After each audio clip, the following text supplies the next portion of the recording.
नमस्कार दोस्तों, स्वागत है आप लोगों का एक बार फिर से एजे प्रीवियस पेपर में। आज हम एनवीएस पीजीटी हिंदी पेपर जो कि सितंबर 2019 में हुआ था, उसका हिंदी सब्जेक्ट रिलेटिव अंतिम वीडियो लेकर आए हैं। इससे पहले पिछली 3 वीडियो में हम लोग 75 क्वेश्चन कंप्लीट कर चुके हैं। तो चलिए शुरू करते हैं आज का वीडियो। आज का पहला सवाल है, पृथ्वीराज रासो में पृथ्वीराज का पिता कौन था? तो इसका राइट आंसर है ऑप्शन नंबर 3, सोमेश्वर। पृथ्वीराज रासो में पृथ्वीराज के पिता थे। और अगर इनकी माता का नाम पूछा जाए तो इनकी माता थी कर्पूर देवी। चलिए चलते हैं नेक्स्ट क्वेश्चन की ओर। नेक्स्ट क्वेश्चन है, निम्नलिखित में कौन सा सुमेलित है? तो ऑप्शन नंबर 3, समय के पाव माखनलाल चतुर्वेदी द्वारा लिखा गया है। और वहीं बात करें अगर ऑप्शन नंबर 1 की, भूले हुए चेहरे, यह कन्हैया लाल मिश्र द्वारा लिखा हुआ है। ऑप्शन नंबर 2, जिनके साथ जिया, यह अमृत लाल नागर द्वारा लिखा गया है। और वहीं ऑप्शन नंबर 4 देखें तो यह विष्णुकांत शास्त्री जी के द्वारा लिखा गया है। चलिए नेक्स्ट क्वेश्चन देखते हैं। नेक्स्ट क्वेश्चन है, चीड़ों पर चांदनी किस विधा की रचना है? तो दोस्तों यह यात्रा वृत्तांत है। नेक्स्ट क्वेश्चन है, निम्न में से कौन सा सुमेलित नहीं है? तो ऑप्शन नंबर 4, आदर्श हिंदू जो सुमेलित नहीं है। बाकी तीनों ऑप्शन सुमेलित हैं। नरेंद्र मोहिनी देवकीनंदन खत्री द्वारा लिखा गया है।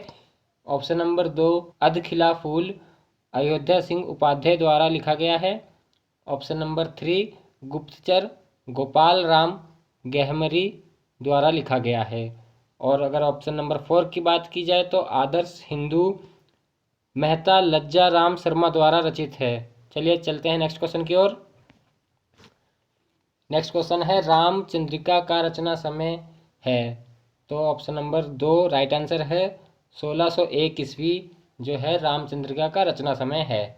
देखते हैं नेक्स्ट क्वेश्चन।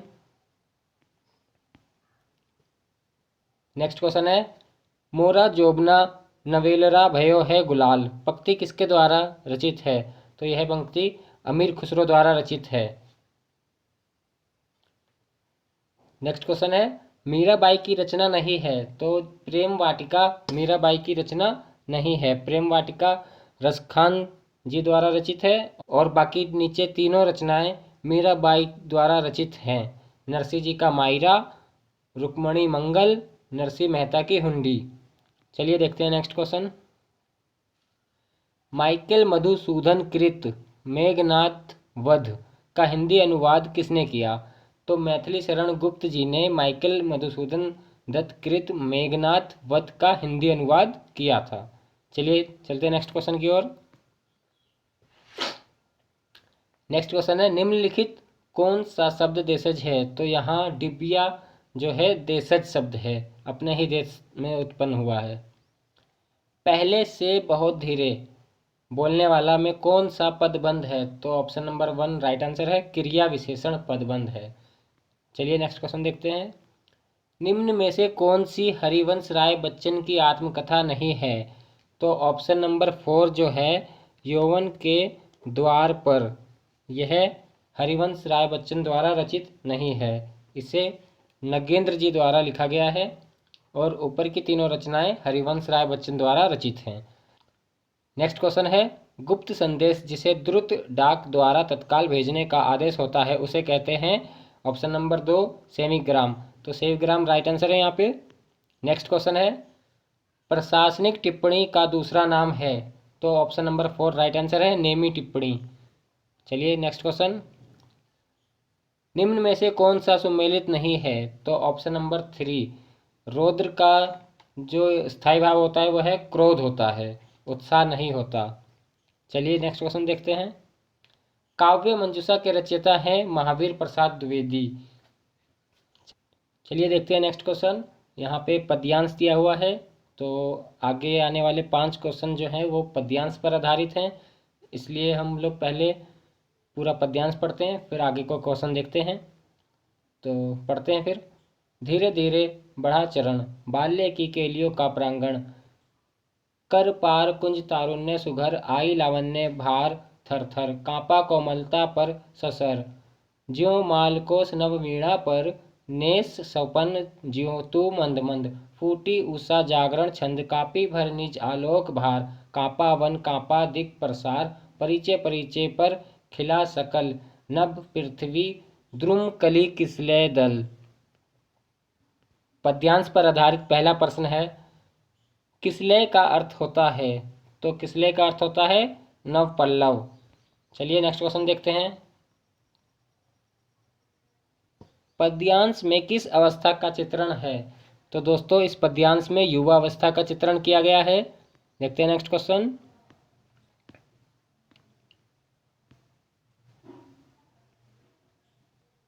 नेस का आशय है, तो ऑप्शन नंबर 3 राइट आंसर है। नेस का आशय रात का है। चलिए देखते हैं नेक्स्ट क्वेश्चन।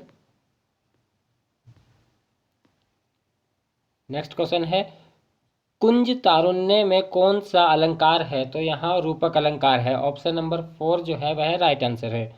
चलिए देखते हैं नेक्स्ट क्वेश्चन। नेक्स्ट क्वेश्चन है, पद्यांश में प्रयुक्त मालकोष है, तो मालकोष जो है वह एक राग है। ऑप्शन नंबर 1 राइट आंसर है। तो दोस्तों पद्यांश के बाद अब बारी आती है गद्यांश की। तो अब इस गद्यांश पर 5 क्वेश्चन आधारित होंगे। चलिए इसको भी जल्दी से पढ़ लेते हैं बिना टाइम गवाए। गांधी जी की दृष्टि में संसार की सभी समस्याएं उसमें बसने वाले व्यक्तियों की समस्याएं हैं और इन समस्याओं के समाधान का मार्ग व्यक्ति के दृष्टिकोण में परिवर्तन लाने का मार्ग है। संस्कृति के विषय में कहा जाता है कि हम एक संस्कृति को विनष्ट करके दूसरी संस्कृति का प्रचार नहीं कर सकते, क्योंकि संस्कृति विनष्ट नहीं रूपांतरित होती है। गांधी जी भी एक समाज को विनष्ट करके दूसरे समाज की स्थापना की कल्पना नहीं करते, प्रत्युत उसका रूप बदल देना चाहते हैं। जमे हुए पानी को वे उलीच कर फेंकना नहीं चाहते, बल्कि वे बहने का मार्ग बताकर उसे स्वयं कम करने देने के पक्षपाती हैं। यह भी एक प्रकार की क्रांति है और सफल हो तो शायद मार्क्सवादी क्रांति की अपेक्षा यह अधिक दीर्घायु भी हो सकती है, किंतु इस क्रांति की प्रक्रिया दमन और निर्दलन नहीं, प्रत्युत मूल्यों में परिवर्तन लाना है। अंतिम ध्येय के क्षेत्र में भी गांधी जी और मार्क्स एक दूसरे से दूर नहीं हैं। दोनों का ही कहना है कि मनुष्य को एक शासनहीन समाज चाहिए। तो चलिए देखते हैं इस गद्यांश पर आधारित क्वेश्चंस। तो यहाँ पहला क्वेश्चन है गद्यांश पर आधारित, गांधी जी के अनुसार समस्याओं के समाधान का रास्ता क्या है? तो ऑप्शन नंबर 1 जो है व्यक्तिगत दृष्टिकोण में परिवर्तन गांधी जी के अनुसार समस्याओं के समाधान का रास्ता है। चलिए देखते हैं नेक्स्ट क्वेश्चन। गद्यांश के अनुसार कौन सा कथन सही है? तो ऑप्शन नंबर 1 जो है सही है, गांधी और मार्क्स के लक्ष्य में समानता है। चलिए चलते हैं नेक्स्ट क्वेश्चन की ओर। प्रत्युत का अर्थ है, तो ऑप्शन नंबर 3 राइट आंसर है। प्रत्युत का अर्थ होता है बल्कि। नेक्स्ट क्वेश्चन है, संस्कृति के संदर्भ में कौन सा कथन सत्य है? तो ऑप्शन नंबर 4 संस्कृति रूपांतरित होती है, अर्थात यह पीढ़ी दर पीढ़ी एक पीढ़ी से दूसरी पीढ़ी में रूपांतरित होकर आगे बढ़ती जाती है। चलिए देखते हैं नेक्स्ट क्वेश्चन। हमारा आज का अंतिम क्वेश्चन है निर्दलन का अर्थ है, तो निर्दलन का अर्थ है नाश करना। ऑप्शन नंबर 3 इसका राइट आंसर है। तो दोस्तों यहीं से NVS PGT हिंदी का पेपर जो सितंबर 2019 में हुआ था यहीं पे समाप्त होता है और सब्जेक्ट रिलेटिव हमने पूरे 100 क्वेश्चन पूरे कर लिए हैं।